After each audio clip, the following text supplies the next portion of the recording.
अगर आप कुछ करना चाहते हैं कोई टारगेट फिक्स करके, तो उसके लिए ज़रूरी है टाइम, और टाइम से कहीं ज़्यादा इम्पोर्टेंट है माइंड। क्योंकि अगर आप सही से अपने टाइम का उपयोग करना चाहते हैं और अपने टारगेट को अचीव करना चाहते हैं, तो उसके लिए माइंड का सही तरह से काम करना ज़रूरी है। तो एक फ्रेश माइंड के साथ आज की इस ब्लॉग की शुरुआत करते हैं, और इसमें शेयर करूंगी कि कैसे मैंने दोपहर तक का काम डन करके कहीं जाना था, तो वो सब मैंने कैसे किया 2 बच्चों को स्कूल भेजने के बाद।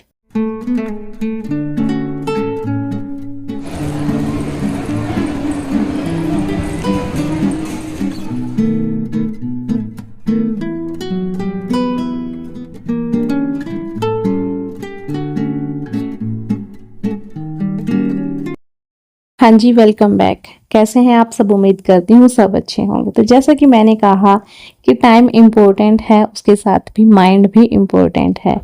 माइंड मतलब कि आपने कब क्या कौन सा काम पहले करना है, और सुबह उठते ही जो काम टाइम नहीं लेता है वो मतलब था कि वॉशिंग मशीन चला देना। क्योंकि अगर आप इसके पास खड़े रहेंगे तब भी कोई फ़ायदा नहीं है ना, और अगर आप इसको ऐसे ही छोड़ देंगे तब भी मतलब आपका एक फ़ायदा हो जाएगा। कहने का मतलब ये है कि वॉशिंग मशीन सबसे पहले मैंने चलाती थी। कपड़े धुलते रहेंगे, मुझे पास में खड़े होने की ज़रूरत नहीं है। तो जब तक कपड़े धुल रहे हैं तब तक मैं अपने किचन के काम ख़त्म कर लेती हूँ। तो जो अंदर किचन में चाय बनाना, रोटी बनाना, आटा लगाना, ये छोटे छोटे काम थे। रोटी तो नहीं बनाई, बट हाँ मतलब उससे रिलेटेड, खाना बनाने से रिलेटेड जितनी तैयारियां थी वो मैंने कर दी हैं।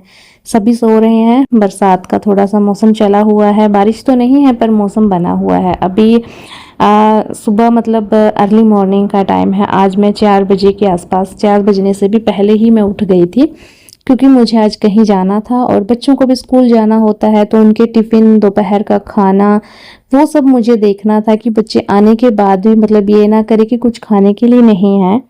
क्योंकि अगर मैं घर पे होती हूँ तो मैं कुछ ना कुछ प्रिपरेशन कर देती हूँ। तो मैं आज घर पे उनको नहीं मिलने वाली थी। पता नहीं था कि मिलूंगी नहीं मिलूंगी, लेट हो जाऊंगी या जल्दी आ जाऊंगी। कहाँ गई थी वो भी आपके साथ आगे शेयर करूंगी। और यहाँ पे रात कपड़े धुल के मैंने सुखाए थे, तो वो गीले थे। जैसे कि बारिश का मौसम है ना, तो कल जो कपड़े धुले थे वो गीले थे, तो यहाँ पे फैला दिए थे। तो मैं झाड़ू लगा रही थी, साथ ही साथ मैंने पूरे रूम को भी क्लीन कर दिया है। इससे मतलब आपका 5 मिनट भी नहीं जाएगा और आपका रूम है जो वो बिल्कुल तैयार हो जाएगा।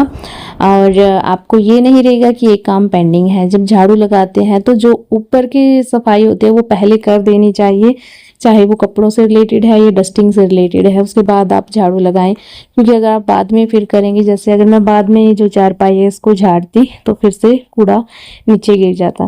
तो झाड़ू लगाने के बाद तब तक कपड़े धुल चुके थे, तो उनको निचोड़ के मैंने सुखा दिया है। जितने भी थे वो मैंने करना प्रेफर किया कि मतलब इनको मैं धुल देती हूँ। अगर सोचती कि ये थोड़े से हैं रहने देती हूँ तो बाद में बहुत बड़ा ढेर हो जाता।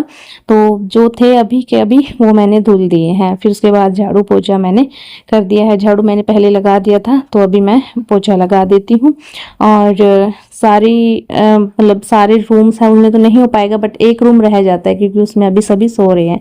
तो ये देखिए, झाड़ू लगा दिया, पोछा लगा दिया। जो कपड़े थे वो मैंने फोल्ड करके रख दिए हैं। यहाँ पे बैग रखा है बेटी का, क्योंकि वो थोड़ी सी सुस्त टाइप है। मतलब अगर सामने रखी है चीज़ें तो ठीक है, अदरवाइज वो भूल भी जाएगी।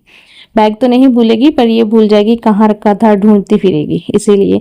और आटा मैंने सुबह लगाया था, तो मैंने सुबह ही प्रांत खाली करके धुल दी थी। मैंने आटा एक टीन के डब्बे में स्टोर करके रख दिया था, ताकि बाद में ये ना हो कि जब परात होती है ना तो बर्तन बहुत ज़्यादा लगते हैं। तो मैंने परात सबसे पहले ही साफ़ कर दी थी, आटा खाली करके इसके अंदर डाल लिया था। जितने खाना बनाने की ज़रूरत पड़ेगी मैं वो खाना भी बनाऊंगी, और अगर बच जाता है तो इसी के अंदर मैं रख के उसको फ्रिज में रख दूंगी। तो बस अभी रोटी बना देती हूँ। नहाना धोना भी मैंने नहीं किया है क्योंकि मुझे पहले काम ख़त्म करना था। नहाना ये अगर टाइम ज़्यादा है तो थोड़ा टाइम लेके नहा लो, टाइम कम है तो फटाफट नहा लो। आने के बाद वैसे भी नहाना ही पड़ता है ना, क्योंकि गर्मियों का मौसम है। बारिश भले ही है पर गर्मी पसीना बराबर आ ही रहा है। तो पहले मैंने अभी खाना बनाना ज़्यादा बेहतर समझा। साफ़ सफाई हो चुकी है, एक रूम बाकी है बस, और कपड़े आधे धुल चुके हैं, अभी जो निकलेंगे वो बाकी हैं। ऊपर का रूम है जो, वहाँ की बस अब मुझे बेडशीट वगैरह वो सब सेट करना है, वहाँ का भी काम डन है। और रोटियां मैं अभी दोपहर तक की बना दूंगी ताकि दोपहर को बच्चों की दादी जी को परेशान ना होना पड़े। वैसे भी मैं और हस्बैंड तो चले जाएंगे और बच्चे स्कूल होते हैं, बट आने के बाद वो खाना खाते हैं। यहाँ पे डब्बे से मैंने मूंग की दाल निकाली थी, बच्चों को स्कूल में दूंगी मैं खिचड़ी और दही, क्योंकि बेटे को अभी मैं ज़्यादा मतलब ऐसा खाना नहीं देती हूँ, तो खिचड़ी और दही दूंगी आज उनको, तो वो आराम से ले जाएंगे। डेली डेली नहीं देती हूँ मैं, बहुत कम बनाती हूँ दही खिचड़ी तो उनके लिए, पर घर पे तो बन जाती है कभी कभी, पर घर पे भी बहुत कम बनती है। तो उनके लिए मैं दही खिचड़ी है जो अभी मतलब तैयार करके रख दूंगी, ताकि टिफ़िन के टाइम तक ये बिल्कुल ठंडी हो जाए। ये ना हो कि प्लास्टिक के टिफ़िन है, वैसे स्टील के भी हैं पर उनमें थोड़ी आती है, तो उतना मतलब पेट नहीं भर पाता बच्चों का, तो इसलिए मैं टाइम से बना देती हूँ। जब तक ये ठंडी भी हो जाएगी तो ऐसा नहीं रहेगा कि प्लास्टिक के अंदर गर्म चीज़ें डाल दी है ना। तो साथ ही साथ रोटी बनाऊंगी, ये मैंने भिगो के रख दी है, दोनों चीज़ें मैंने धुल के और भिगो के रख दिया, बस अब ये जल्दी से बन जाएंगी। तो बस बीच में अभी रोटी बनाते बनाते मैं खिचड़ी भी साथ में ही रख दूंगी, और तो टिफ़िन भी बच्चों के तैयार हो जाएंगे, तो वो टेंशन भी नहीं रहेगी कि टिफ़िन पैक करने हैं। तो मेरी कोशिश थी कि मैं 8 बजे तक मेरा पूरा दोपहर तक का पूरा काम ख़त्म करके फिर मैं चली जाऊं। तो खाना बन चुका है, अभी मैं कर दूंगी किचन साथ ही साथ साफ़। किचन बिल्कुल, अगर किचन आपका साफ़ होता है तो भले ही आपके कितने भी काम पड़े हैं तो आपको ये टेंशन नहीं होती, आपको ये होता है कि हाँ काम बस थोड़ा ही है। अगर पूरा काम खत्म है और किचन आपका बिल्कुल फैला पड़ा है तो भी मतलब आपको वो सेटिस्फेक्शन नहीं मिलेगा। गैस स्टोव है जो, मैं अच्छे से डेली इसको मतलब साबुन से ही साफ़ करती हूँ, बर्तनों वाली साबुन से ही साफ़ करती हूँ। और यहाँ पे एक बिल्कुल पतला सा कपड़ा मैंने पोछे के लिए लगाया है, तो काफ़ी बड़ा बट ये पतला है, इसलिए मैंने लगा के रखा है क्योंकि बहुत जल्दी सूख जाता है और इसके अंदर गंदगी ज़्यादा जमा नहीं रहती है, जल्दी से निकल जाती है और ये निचुड़ के बिल्कुल सूखा टाइप्स हो जाता है। ये जैसे मलमल का कपड़ा होता है ना, ये वैसा ही है। तो अभी सारी मतलब डेली क्लीनिंग में मेरी ये चीज़ें आती हैं, चाहे मैं इनको सुबह करूं, शाम में करूं या दिन में किसी भी टाइम, मतलब एक बार मैं टाइल्स पे कपड़ा ज़रूर लगाती हूँ। और जो ये स्लेप है इसको तो पता नहीं, मैं जो सेल्फ है इसको पता नहीं कितनी बार साफ करती हूँ। यहाँ पे जो मेरा कॉफ़ी मेकर था मिल्क फ्रोथर, तो इससे आज मैंने दही भी मैश करी जो कि बहुत अच्छे से हो गई थी, क्योंकि पीसेस पड़े हुए थे तो फिर वो अच्छी नहीं लगती है खाने में।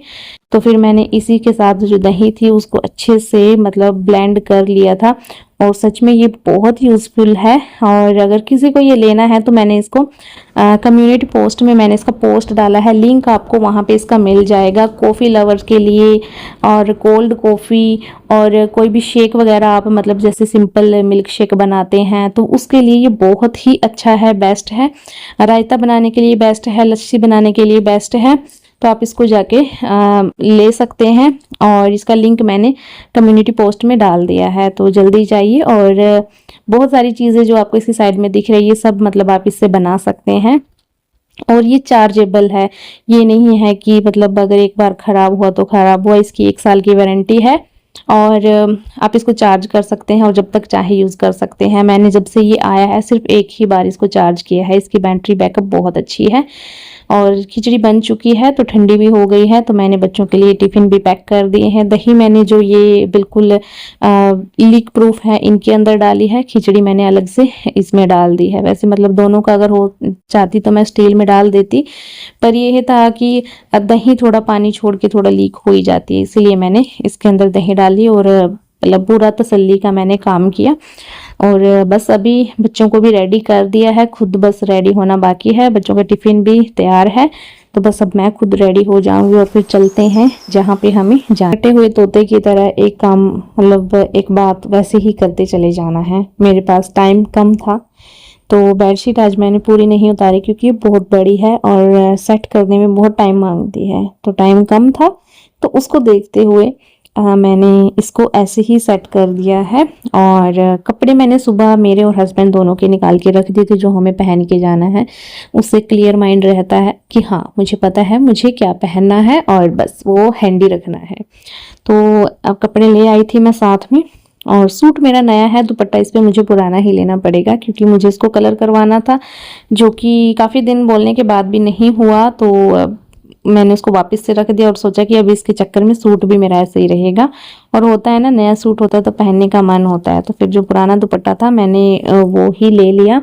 और जब टाइम लगेगा तो बस उसको कलर करवा लूंगी, अदरवाइज कोई ज़रूरी भी नहीं है, मैं घर पे ही सूट डालने वाली हूँ वैसे भी। तो यहाँ पे बस अभी मैं नहा लूँगी और नहा के अब आ गई हूँ मैं। तो ये ऐसा सूट डाला है जी मैंने, जो कि मैंने आपको व्लॉग्स में पहले दिखाया है कि मैंने सूट लिए थे अभी समर वेकेशन में, घर से जब घर गई थी तब मैं। और ये मैंने खुद ही स्टिच किया है सूट। और देख लीजिए कैसा सूट है, प्लीज़ बताना कि आपको कैसा लगा। इसकी बाजू थी जो बहुत लूज लूज थी, पर मुझे लूज पहनना अच्छा भी लगता है। और यहाँ पे मतलब पिंपल्स जो छोटे छोटे मुझे होने लगे हैं, तो उनकी वजह से मैं बहुत परेशान हूँ। बार बार मैं हर बार मतलब कितनी बार मैंने बोल दिया है, तो बस उन्हीं को देख रही थी कि यार ये कैसे हो गए, अब इनको कैसे ठीक करूँ।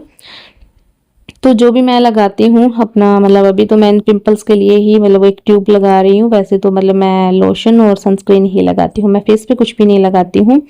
और कुछ लोगों को रहता है कि कोलैब में बहुत सारी चीज़ें आती हैं तो ये वो लगाती होगी, तो मैं उनमें से कुछ भी यूज़ नहीं करती। मैं जो भी प्रोडक्ट मेरा पहले यूज़ करती थी मैं वही यूज़ करती हूँ। मैं अपने स्किन पे उनमें से कोई प्रोडक्ट यूज़ नहीं करती हूँ, ना मैं मिस्ट यूज़ करती हूँ इतना ज़्यादा, और ना मैं फाउंडेशन यूज़ करती हूँ, ना ही मैं कोई क्रीम यूज़ करती हूँ। मैं इसी के कारण ना मेकअप के जो कोलैब है वो बहुत कम लेती हूँ। तो अभी बस मॉइस्चराइज़र मैंने अप्लाई कर लिया है, मॉइस्चराइज़र मैं लगाती हूँ बट फेस पे नहीं। ये देखिए कितनी लूज इसकी बाजू है, बट चलिए उस टाइम पे मैंने अपनी तरफ से ठीक किया था। यहाँ पे मैं आपको सूट दिखाने की कोशिश कर रही थी। इसकी मैंने बनाई है पैंट, ये देखिए, और जो कि अच्छी बनी थी, बट थोड़ी सी मतलब पैंट भी लूज हो गई थी ऊपर रबड़ की जगह से मतलब। और यहाँ ये है मेरी पूरी लुक। तो बाल मेरे गीले हैं और यहाँ पक्ष मेरा वीडियो बना रहा था क्योंकि मैंने उसको कहा था कि बेटा मेरा सूट दिखा दे कैसा है। तो चलिए बिंदी लगा के हो गई हूँ मैं रेडी, और अभी चलते हैं हम भी अपने सफ़र की तरफ। मैं और मेरे हस्बैंड हैं, जब हम दोनों होते हैं तो हम बाइक पे जाना प्रेफर करते हैं, और अदरवाइज़ हम अगर फैमिली होती है तो गाड़ी में जाते हैं। बाइक पे इसीलिए क्योंकि मुझे गाड़ी में थोड़ा सफोकेशन फील होता है, और बाइक पे ही ठीक है। वैसे बाइक में मुझे डर ज़्यादा लगता है, मैं बड़ा चिल्लाती हूँ, अरे धीरे, ये हो गया वो हो गया। अब मेरे हस्बैंड बोलते भी हैं कि तुम बाइक के लिए नहीं बनी हो, तुम बस गाड़ी के लिए बनी हो, तुम्हें बैठना नहीं आता, तुम चिल्लाती हो, ये करती हो। पर क्या करें, थोड़ा सफोकेशन से डर लगता है, तो इसलिए बाइक पे ही प्रेफर करती हूँ। वैसे भी 2 जन के लिए बाइक बिल्कुल ठीक है, और मौसम भी बहुत अच्छा बना हुआ था। ऐसे मौसम में अगर आप बाहर जाते हैं, बाइक पे भी जाते हैं तो बहुत अच्छा लगता है। तो चलिए कहाँ लेके चलती हूँ मैं आपको।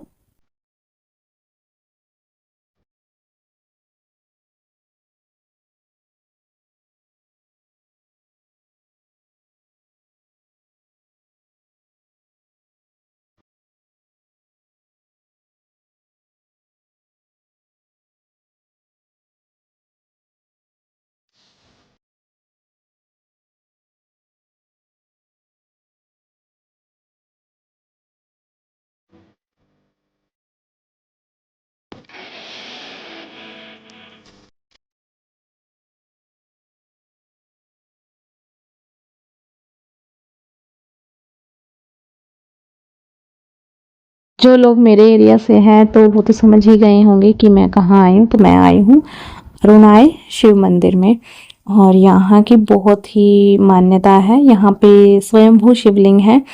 तो पहले ये मंदिर मतलब बहुत छोटा सा हुआ करता था, पर धीरे धीरे धीरे धीरे यहाँ बहुत डेवलपमेंट हो रहा है। जैसे जैसे मतलब लोगों को पता चलता जा रहा है, यहाँ पे भीड़ भी उतनी ही बढ़ती जा रही है। ये श्रावण के दिन है तब भी देखो इतनी भीड़ है। अगर आप शिवरात्रि और महाशिवरात्रि त्रयोदशी पे आते हैं तो यहाँ और भी ज़्यादा भीड़ होती है। यहाँ पे देखिए बहुत बड़े मतलब शिव की मूर्ति थी, यहाँ पे गंगा और शिव और माँ पार्वती की यहाँ पे चित्रकारी है ये यहाँ पे भी। और जी यहाँ मतलब लोग बहुत सारे फ़ोटो भी क्लिक कर रहे थे, तो बस मैंने थोड़ा थोड़ा वीडियो बनाया क्योंकि मैं नहीं चाहती थी कि मैं बस मेरा ध्यान वीडियो में ही रहे। मुझे ये था कि हाँ मैं मतलब थोड़ा दर्शन के लिए आई तो अच्छे से दर्शन ही करूँगी। और यहाँ से ही मैं आपको शिवलिंग के दर्शन करवा देती हूँ। एलसीडी के अंदर जो एलईडी के अंदर आपको दिखाया जा रहा है, भीड़ काफ़ी है, आप देख सकते हैं मंदिर के अंदर भी। और यहाँ पे 12 ज्योतिर्लिंग को यहाँ पे बना के चित्रकारी में मतलब दिखाया गया था। वहाँ मंदिर के अंदर हमने जल वगैरह चढ़ाया। चढ़ाने के बाद यहाँ आ गए अर्धनारीश्वर पे। यहाँ पे भी मतलब दर्शन करने के लिए, बट कुछ लोग ऐसे होते हैं मतलब उनको पता ही नहीं होता कि वो क्या कर रहे हैं। यहाँ पे औरतें इस जल के अंदर जा रही थी, जिस जल के अंदर वो खुद पैर डुबो के खड़ी हुई थी उसी से वो जल लेके यहाँ पे शिवलिंग को सींच रही थी, मतलब जल चढ़ा रही थी। बट हमने कुछ ऐसा नहीं किया। और फिर वापस से हम मंदिर के अंदर आ गए हैं। यहाँ पे भी बहुत सारे मतलब देखने की चीज़ें, मैंने एक प्रॉपर व्लॉग पहले बनाया है। फिर यहाँ हमने थोड़ी देर बैठे, दर्शन किए और फिर वापस हम चल पड़े हैं। हम यहाँ से वापस 12:30 बजे के आसपास वापस चल पड़े थे। 8 बजे हम घर से चले थे और 12:30 बजे हम वापस यहाँ से चल पड़े थे। आधे टाइम मुझे लेके आनी थी अपने लिए दवाई, बट डॉक्टर नहीं मिला, तो बस ऐसे ही हमें वापस आना पड़ा। आई होप आपको आज का ये व्लॉग अच्छा लगा होगा, और जिस तरीके से मतलब मैं काम करती हूँ आप भी उस तरीके से थोड़ा फॉलो करेंगे तो आपको बहुत फ़ायदा होगा।